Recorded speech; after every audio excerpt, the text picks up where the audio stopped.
Olha, após confirmar que o ônibus que caiu em um viaduto no centro de Campinas estava em alta velocidade, a polícia confirmou isso, né? A nossa equipe foi às ruas e flagrou uma série de irregularidades praticadas por motoristas do transporte coletivo. São motoristas que a gente eventualmente vai encontrar por aí, né?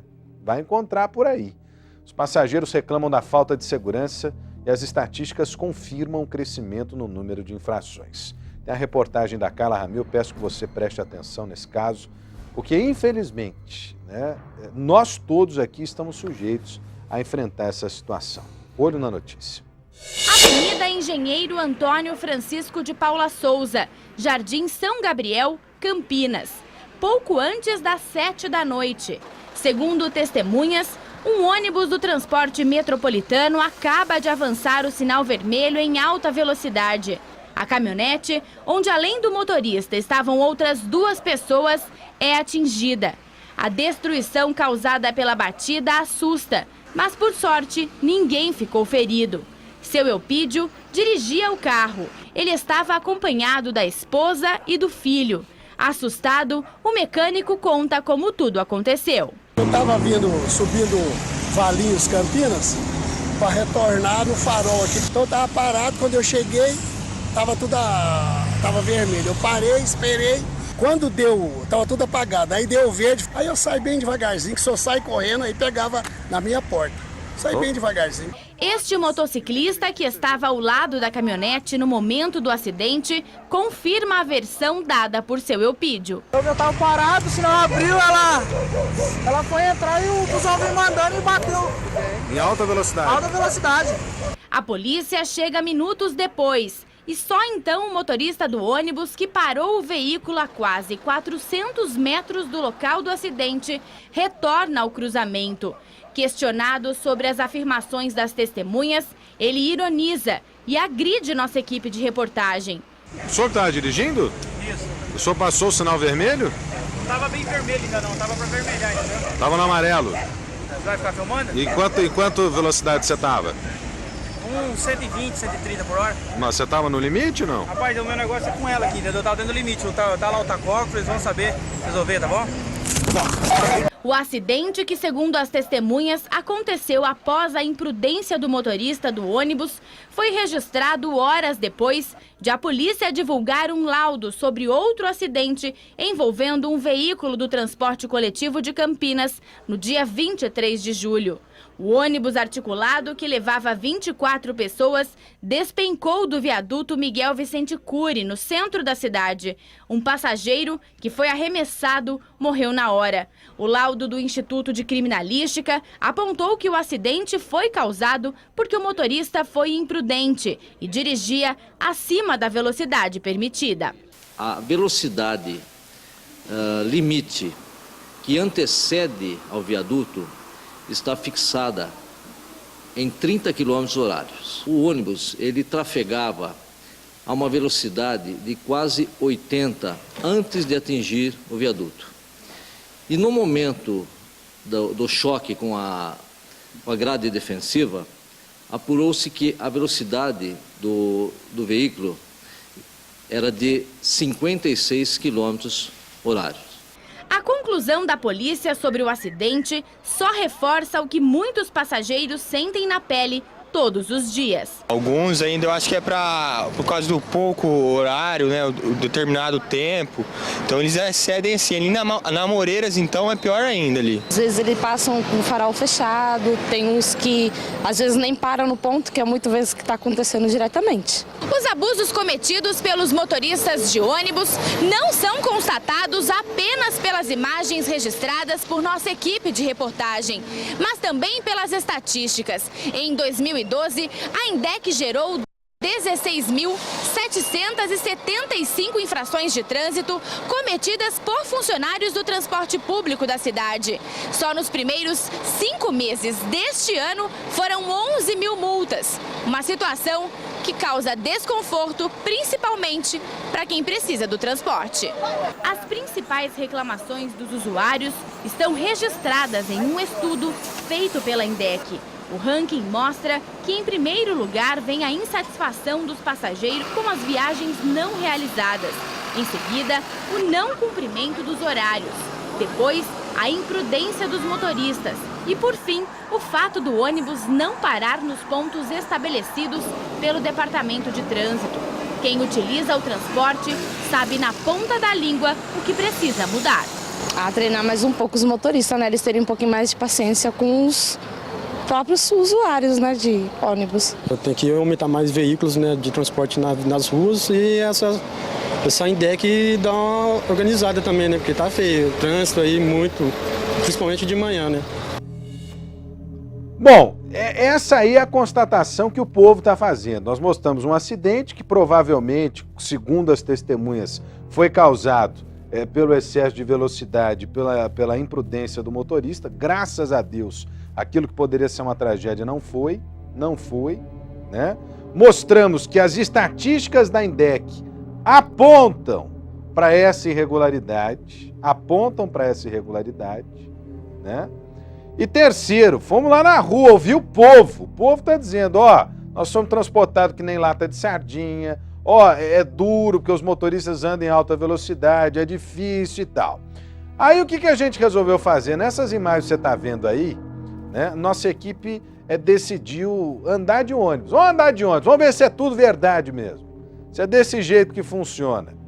E aí com um aparelho de GPS, né, que é posicionado por satélite, a nossa produção saiu, né, às ruas para andar de ônibus.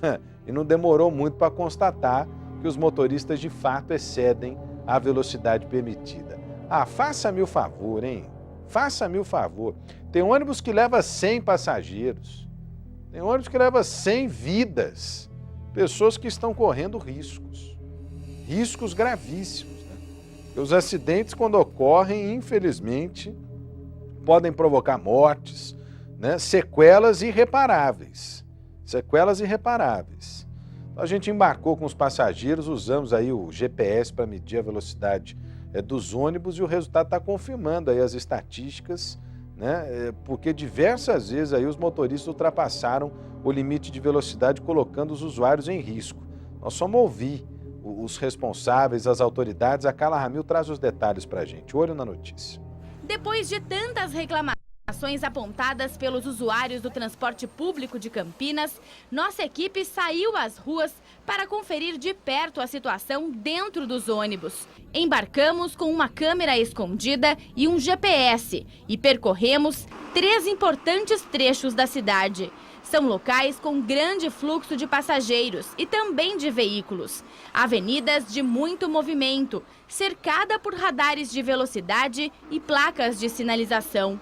O primeiro trajeto escolhido foi a Avenida João Jorge, onde a velocidade permitida nos corredores de ônibus é de 30 km por hora.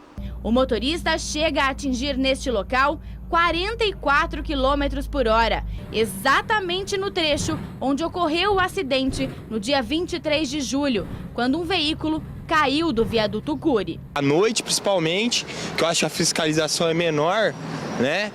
Aí que eles excedem mesmo o limite de velocidade. O segundo trecho percorrido é a Avenida John Boy Dunlop. No local, a velocidade permitida é de 60 km por hora. Mas aqui o motorista ultrapassa bastante a quilometragem da via e chega a 72 km por hora. Inclusive, é neste momento que o nosso GPS aponta uma tarja vermelha, que mostra que o veículo está em alta velocidade. Os passageiros têm até dificuldades para se manter em pé. Até pedi pro motorista parar, porque ele tava brigando com o outro por causa do horário. Que um tava fazendo o horário do outro. Aí eles estavam tipo, como é que se fala? Um indo atrás do outro, correndo, parando, E aí eu falei, pô, vamos parar com isso, né? Aí o cara até falou pra mim, o motorista que é o culpado, que ele que é o dono da van tá fazendo o meu horário diferente. O último trajeto feito pela equipe de reportagem foi na Avenida Engenheiro Antônio Francisco de Paula Souza, no trecho que liga Campinas a Valinhos. A velocidade permitida é de 60 km por hora, mas novamente a velocidade é ultrapassada. Levamos as reclamações dos usuários e as imagens feitas por nossa equipe ao vice-presidente do Sindicato dos Trabalhadores em Transportes Rodoviários de Campinas e região. Eu acho que nós temos uma linha. Terminal Ouro Verde, a Shopping Dom Pedro, um exemplo, é uma linha extensa. Então nós temos diversas situações que pode impedir um trabalhador ter tranquilidade para operá-lo. Então, se nós não tivermos suporte do poder público e da própria empresa para ser revisto, pelo menos a cada 6 em 6 meses, esses tempos de linha, eu acho que foi difícil da gente trabalhar. E não é somente a imprudência que tira o passageiro do sério no transporte de Campinas. Imprudentes, são negligentes às vezes também. Às vezes eu vejo senhoras que ficam batendo na porta, sabe? Eles passam e mal vê que a senhora está ali atrás. O próprio sindicato admite que este tipo de situação não pode ocorrer. Nós só acreditamos que no número, como eu já disse, 2.600 motoristas, pelo um quadro que você me apresentou de 3 casos, era para não ter nenhum. Mas nós acreditamos que é o mínimo, né? Então nós vamos parar a equipe inteira da Band e vamos monitorar o transporte inteiro, velho. Nós fizemos uma amostragem nos principais corredores, aleatoriamente. Passou o ônibus e a nossa equipe embarcou, sabe? Eu acho que às vezes o sindicato também, de repente, perdeu a mão aí, perdeu o controle da situação. Ah, brincadeira, hein? Olha, é terrível essa situação, terrível essa situação. É claro que a gente não pode generalizar, é claro que tem muita gente boa no transporte coletivo, é claro que tem motorista, né, que cumpre com aquilo que precisa ser cumprido. Agora, você tem uma investigação da polícia que aponta que num caso específico aconteceu irregularidade. Você tem um acidente em que testemunhas estão dizendo que houve excesso de velocidade, o acidente efetivamente aconteceu e foi registrado pelas nossas câmeras. Você tem a INDEC notificando 11 mil vezes, só esse ano, 11 mil vezes por irregularidades, somente este ano, motoristas de ônibus das linhas aqui de Campinas. Depois você tem a população reclamando. E depois uma quinta ação, que é a medição aí com o GPS. Será que é isolado esse caso? Será que de fato são casos isolados, eu pergunto? Sabe? Também não adianta fechar os olhos para o problema. Não adianta. A população sofre na pele, sofre demais. Sofre demais. Eu tenho aqui mais de quase 4 mil visualizações de pessoas comentando esse assunto comigo no Facebook. Eu vou pedir para o Ney cortar aqui para o estúdio, não vai dar para ver direitinho aí, porque está aqui no celular. Eu acabei de receber uma fotografia aqui no meu telefone, olha. Não vai dar para ver direito, mas eu descrevo para você. São 2 ônibus fazendo uma ultrapassagem em uma faixa contínua no corredor de ônibus da Avenida das Amoreiras. E é isolado isso aí? Fala sério se é isolado.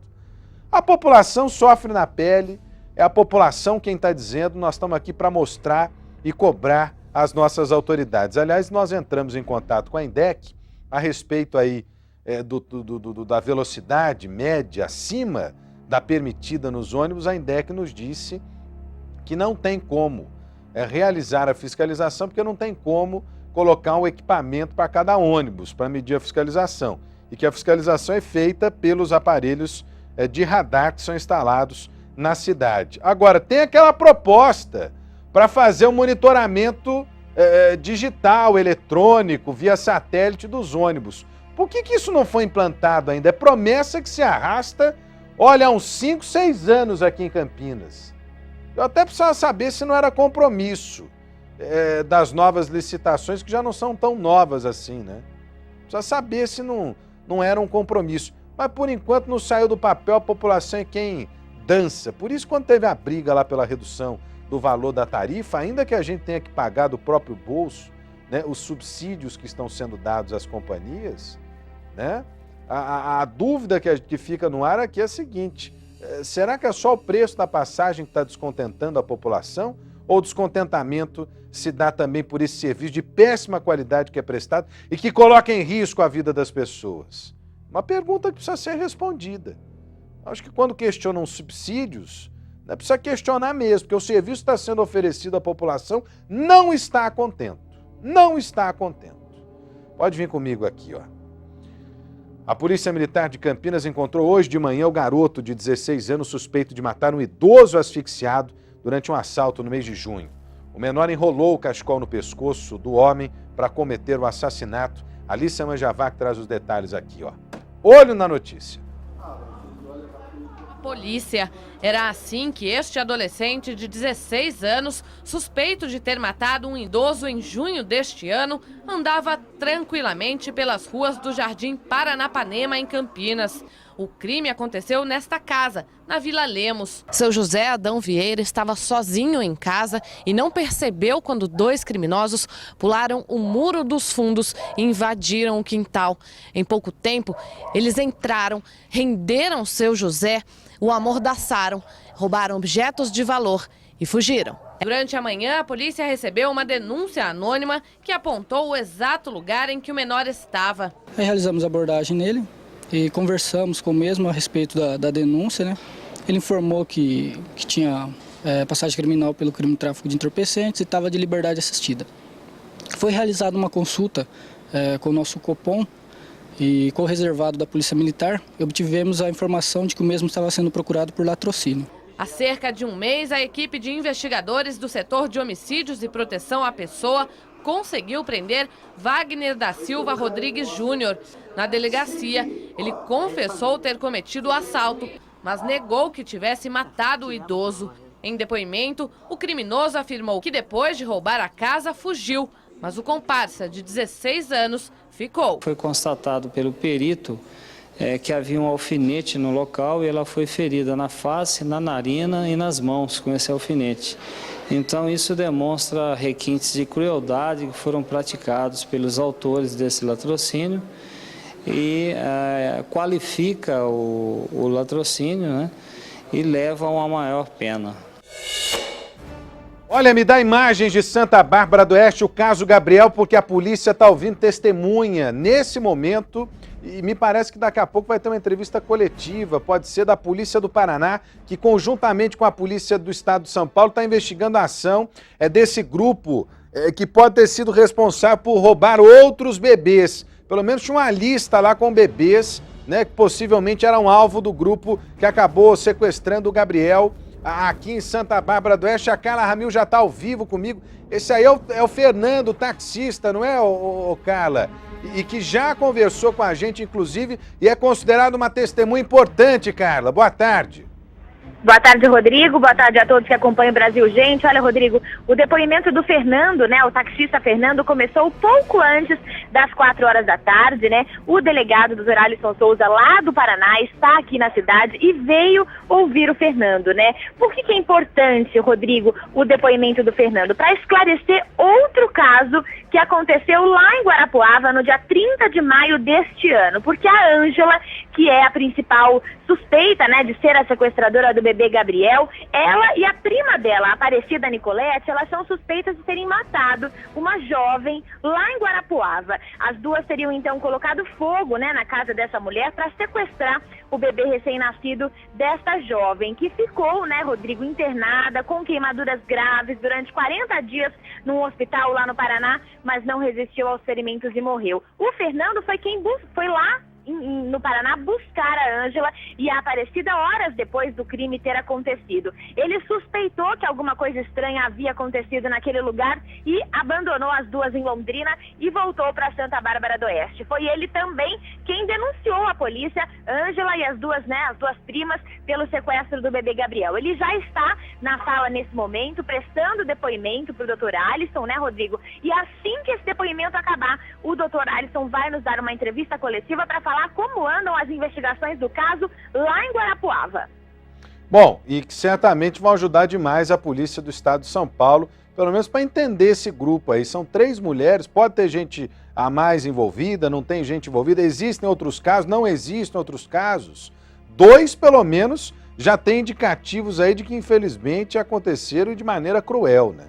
De maneira cruel. Obrigado a Carla Ramil ao vivo de Santa Bárbara do Oeste, trazendo detalhes para a gente aqui na tela da Band. Vem comigo aqui, tem um momento importante aqui na tela da Band, porque está na hora de revelar para você quem foi o vencedor ou a vencedora do Cantinho Marabras do mês de agosto. Ah, o Cantinho Marabras aqui na tela da Band, dividindo prêmios com vocês. Esse mês de agosto, ao mês dos pais, estava valendo uma poltrona do papai, né? Não é isso? Uma estante, era esse o prêmio? Uma estante, uma poltrona do papai, não era essa?